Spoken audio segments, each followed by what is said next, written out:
Virat chilli powder అన్ని రకాల వంటలకు పచ్చళ్లకు సరైన chilli powder. No colour, no chemicals.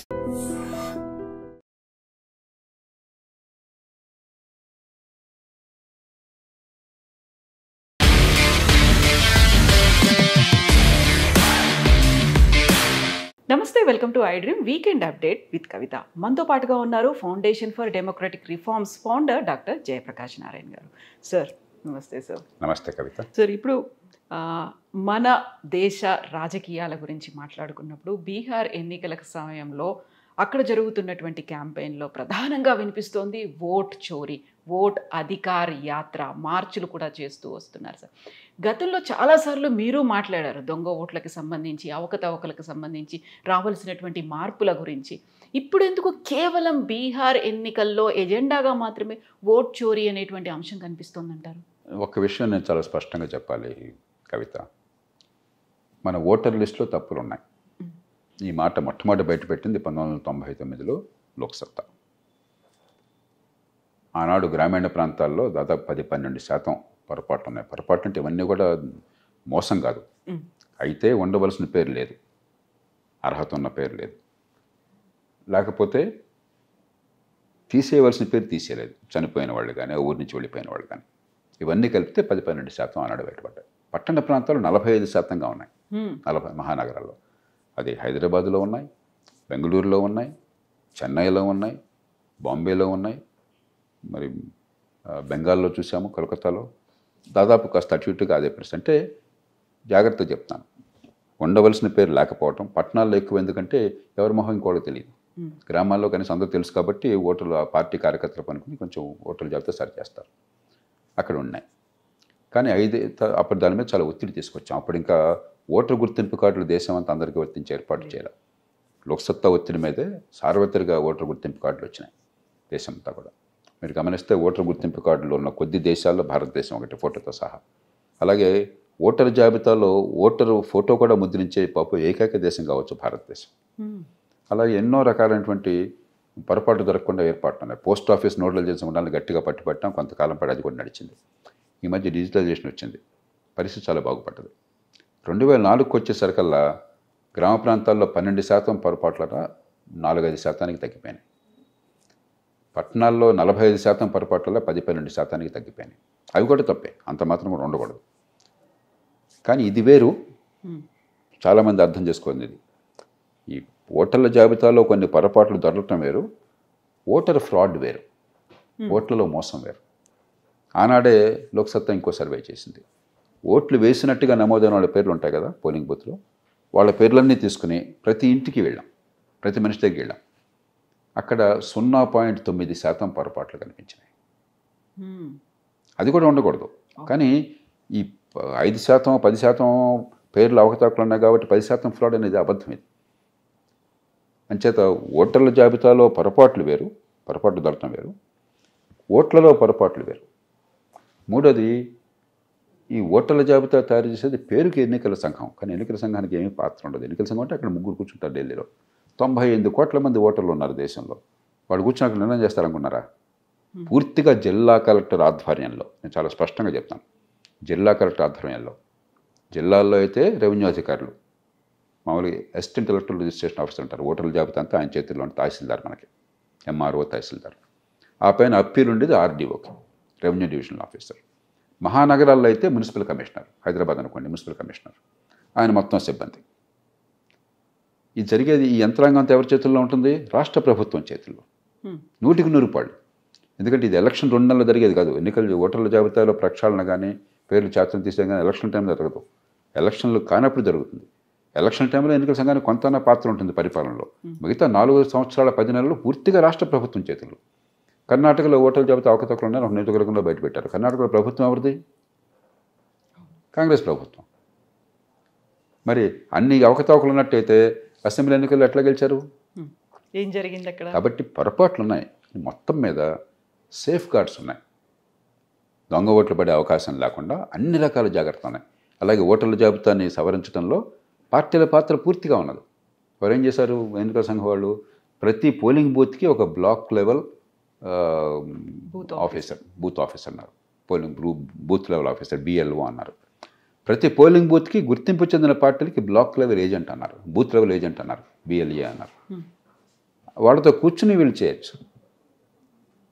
మరి పార్టీలు ఆ పని చేయకుండా, కనీస పని చేయకుండా ఊరికి ఆరోపణలు చేస్తే ఎట్లాగా?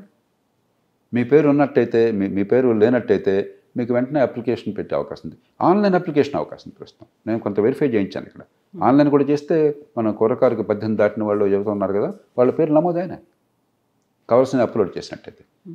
కాబట్టి సిస్టమ్ పర్ఫెక్ట్ కాదు. మనలాంటి దేశంలో అడ్రస్ సరిగ్గా తెలియవు, అసమర్థత ఉంటుంది, కొన్ని సందర్భాల్లో ఒత్తిళ్లు కూడా ఉంటాయి. ఖచ్చితంగా స్థానికంగా కొన్ని ఒత్తిళ్లు కూడా ఉండొచ్చు. కానీ ఇదంతా కూడా చెడిపోయింది. ఎన్నికలని అబద్ధం, ఎలక్ట్రానిక్ ఓటింగ్ మెషిన్ అంతా రిగ్గింగు, ఓటర్ల జాబితా అంతా దొంగవే. ఇవన్నీ కూడా చాలా ప్రమాదకరమైన తొందరపాటు మాటలు, నిస్పృహ నుంచి వచ్చే మాటలు తప్ప వాస్తవాలు కాదు. ఈ ఎన్నికల్లో ఎంత బలమన్న ప్రభుత్వాలైనా ఓడిపోతున్నాయి. ఎన్టీ రామారావు లాంటి మహానాయకుడు అంత జనాకరణలోనే ఓడిపోయాడు ఆయన. చంద్రబాబు నాయుడు గారు బ్రహ్మాండంగా ఉందనుకుంటే ఆయన ఢామను ఓడిపోయాడు. ఇప్పుడు జగన్మోహన్ రెడ్డి గారు ఢామను ఓడిపోయారు. కేసీఆర్ 10 ఏళ్ళు బ్రహ్మాండంగా ఉందనుకుంటే ఇప్పుడు ఢామను ఓడిపోయారు. వేరే రోజు అక్కర్లా మనకి. కాబట్టి నేను గెలిస్తేనే ఎన్నికలు బాగా జరిగినాయి, నేను ఓడిపోతే ఎన్నికలు బాగా జరగాలని చెప్పిన వాదన చాలా ప్రమాదకరమైనది. లోపాలు ఉన్నాయంటే కొన్ని లోపాలు ఉన్నాయి, ఖచ్చితంగా సవరించాలి. ముఖ్యంగా ఓటర్ల జాబితాలో, ముఖ్యంగా పట్టణ ప్రాంతాల్లో లోపాలు ఉన్నమాట వాస్తవం. దానికి అందుకే చాలా కాలం నుంచి అలాంటి వాళ్ళని పోరాడుతుంది. ఎక్కడికక్కడ పోస్ట్ ఆఫీస్ నేడల్ ఏజెన్సీకి జరిగింది. పోస్ట్ ఆఫీస్ అందరూ నమ్ముతారు. మిగతా గవర్నమెంట్ ఆఫీస్ వేరు, పోస్ట్ ఆఫీస్ వేరు. సంస్కృతి ఎలాంటిదంటే పార్టీలకు అతీతంగా ప్రతి పౌరుడు కూడా భయపడకుండా, ఆందోళన లేకుండా వెళ్ళే ఆఫీస్ పోస్ట్ ఆఫీస్ ఒక్కటే గవర్నమెంట్లో. దాన్ని నోడల్ ఏజెన్సీ చేయండి. అలాగే ఓటర్ల జాబితా మీకు క్లిక్ చేస్తే మీకు ప్రీవేర్ దొరుకుతుంది. మీరు ఆ కంప్యూటర్కి ఆన్లైన్కి వెళ్తే మీకు ఓటర్ల జాబితా మీకు క్షణంలో మొత్తం యాక్సెస్ చేయొచ్చు. మీరు అంచేత మరింత పారదర్శకంగా చేద్దాం, పద్ధతులను బాగు చేద్దాం. అంతేగాని ఇదంతా కుళ్ళిపోయింది అన్నది పూర్తిగా వాస్తవం. దాదాపుగా 2 లక్షల మంది ఓటర్లు మా పేరుని మీరు ఓటర్ల లిస్టులోంచి తీసేయండి అనేటువంటి ఒక ఆర్గ్యుమెంట్ కూడా చేస్తున్నారు. 2-3 చోట్ల ఉన్నాయి అనేది ఇది ఒక ఉద్యమం. అంటే మా పేరు ఓటర్ లిస్టులో ఉండాలని కోరుకునే వాళ్ళతో పాటుగా తీసేయండి అని చెప్పడం కూడా ఇది ఒక ఏమవుతుందంటే, కొత్త చోటుకి వెళ్తే అక్కడ ఓటర్లు నమోదు అవడం కోసం ప్రయత్నం చేస్తాం, కానీ పాత చోట పేరు తీసేయాలని ప్రయత్నం చేయం. 2-3 చోట్ల ఉంటుంది అలా. అందుకే మీరు తెలంగాణలో చూస్తే 3,98,00,000 జనాభా ఉంటే 3,35,00,000 ఓటర్లు ఉన్నారు.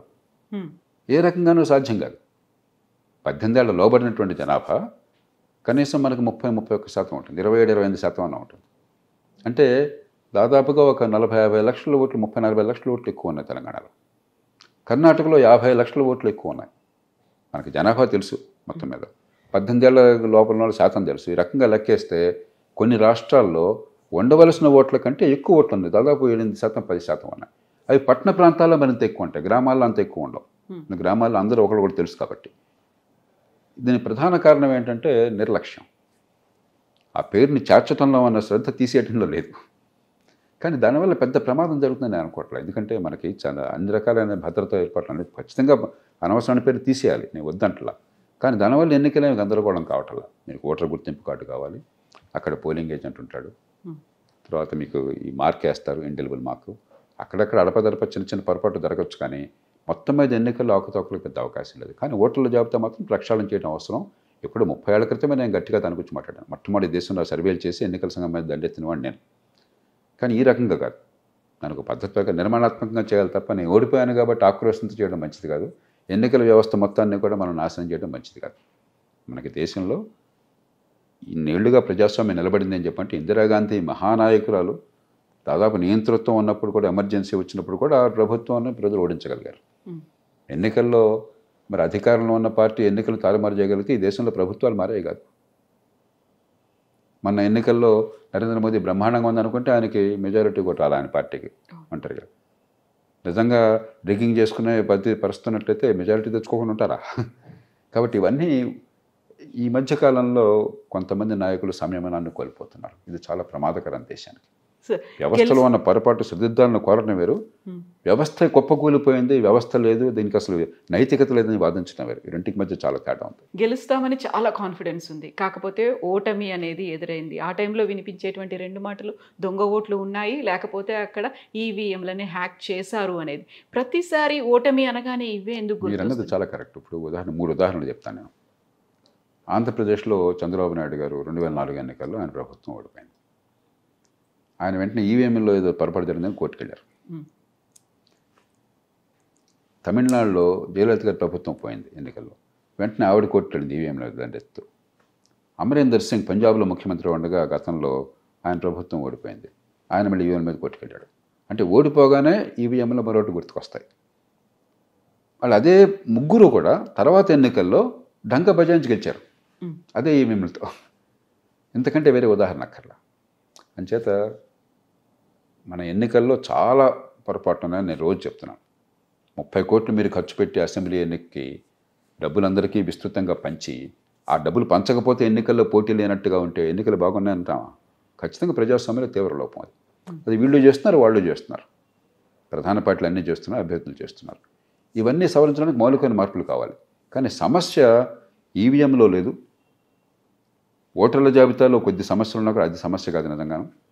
ఓటింగ్లో లేదు, రిగ్గింగ్లో లేదు. సమస్య రాజకీయ సంస్కృతిలోనూ ఎన్నికల వ్యవస్థలోనూ ఉన్నది. డబ్బులు ఖర్చు పెట్టేవాడే అభ్యర్థి, డబ్బులు ఖర్చు పెట్టే శక్తి లేకపోతే నువ్వు పనికిరావని చెప్పన్న సంస్కృతి తీసుకొచ్చాం మనందరికీ చేసేది. ఆ డబ్బుల నుంచి రాజకీయం, రాజకీయం నుంచి డబ్బులు, ఈ విషయాలను చెప్పుకున్నాం. సమస్య దాని నుంచి ఉందో తప్ప పోలింగ్ ప్రక్రియలో లేదు. ఇది బాగా అర్థం చేసుకోవాలి. మన రాజకీయం బాగుందని మెడమే తలకాయ నాడు అండం, కానీ రాజకీయం బాగోలేనిది పోలింగ్ ప్రక్రియలో సమస్య వల్ల కాదు, డబ్బుల పంపిణీ వల్ల, తాత్కాలికమైన తాయిలాలను శక్తికి మించి చేసి రాష్ట్రాన్ని అధోగతి పాలు చేసే వ్యవస్థ వల్ల, అలాంటి రాజకీయ సంస్కృతి వల్ల, కులం పేరుతో మతం పేరుతో రాజకీయాన్ని సృష్టించి ఆ పేరుతోనే ప్రజలను సమీకరించి ఏర్పాట్లు చేయడం వల్ల, నిరంతర అవినీతి వల్ల, ఈ కారణాలుగా ఇంత ఖర్చు పెట్టేసరికి అవినీతి అనివార్యమవుతుంది. నిరంతర అవినీతి వల్ల, అధికార యంత్రాంగం, పాలనా సిబ్బంది జవాబుదారితనం లేకపోవటం వల్ల, అధికార కేంద్రీకరణ వల్ల, చట్టబద్ధ పాలన లేకపోవటం వల్ల ఉన్నాయి.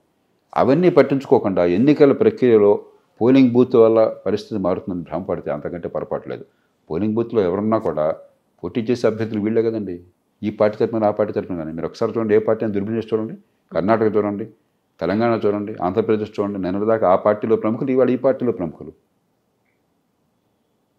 సమస్య ఎన్నికల నిర్వహణలో కాదు, రాజకీయ ప్రక్రియలో ఉన్నది, ఎన్నికల వ్యవస్థలో ఉన్నది. And for more videos, Please subscribe to iDream. Please subscribe to iDream. Please subscribe iDream. And please subscribe to iDream. For more videos, subscribe to iDream. please like, share and subscribe to the channel. Congratulations, iDream. Subscribe to iDream. Subscribe to iDream. So subscribe to iDream Media. iDream ki iDream team andarki huge congratulations. Please subscribe iDream Media. Please subscribe to iDream. Subscribe iDream. Please subscribe to iDream. iDream అంటే నా కళల channel subscribe చేసుకున్న నోరు తిరుగుతలేదు, మీరైతే గంట గుర్తు కొట్టండి. For more such videos, please subscribe to iDream. Subscribe to iDream. Please subscribe to iDream. Please subscribe iDream Media. Please do subscribe to iDream. Please subscribe to iDream Media. For best entertainment and information, please subscribe iDream. And don't forget to subscribe to iDream.